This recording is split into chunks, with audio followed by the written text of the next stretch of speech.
sabon ng puta. Customer pala mag-aanyas, wala pa raw sabi. Wala sa sabon. Kung wala akong sabon nga, hindi ko na nalasaan.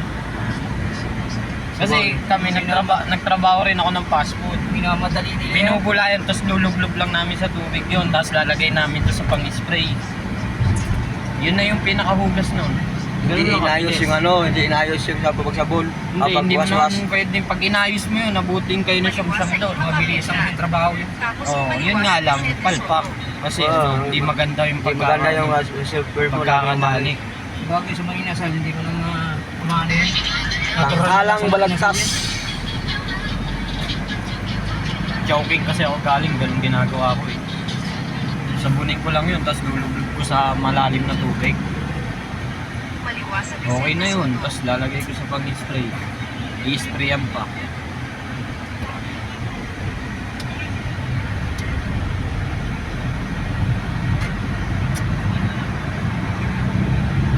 Pagkaraan ng 100 metro, kumanan sa Magdalena Halaton.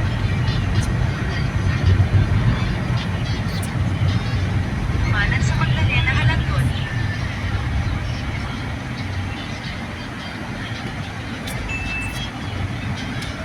Pagkaraan ng 600 metro, maliwasan yung Tuyot Avenue East.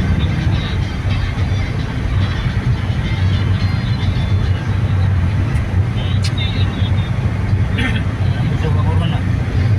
So kahit yung nangyari dito na plantan mo eh. Pagkaraan ng 200 metro, gamitin ang daanan sa kaliwa upang kumaliwa.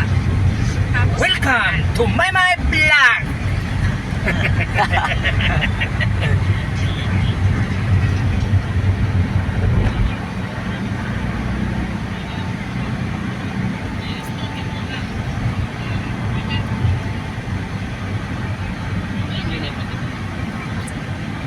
kumaliwa sa Hilpuyat Avenue East. Full red. Tapos kumanan sa World Trade Center Driveway.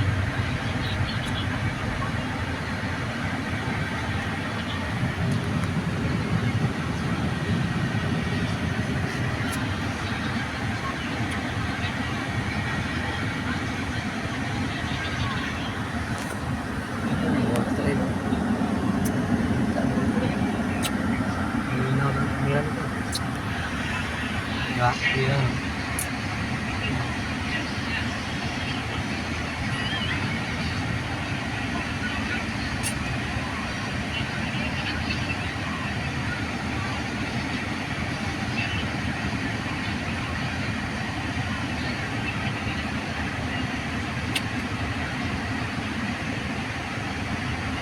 Lapit naman, green light.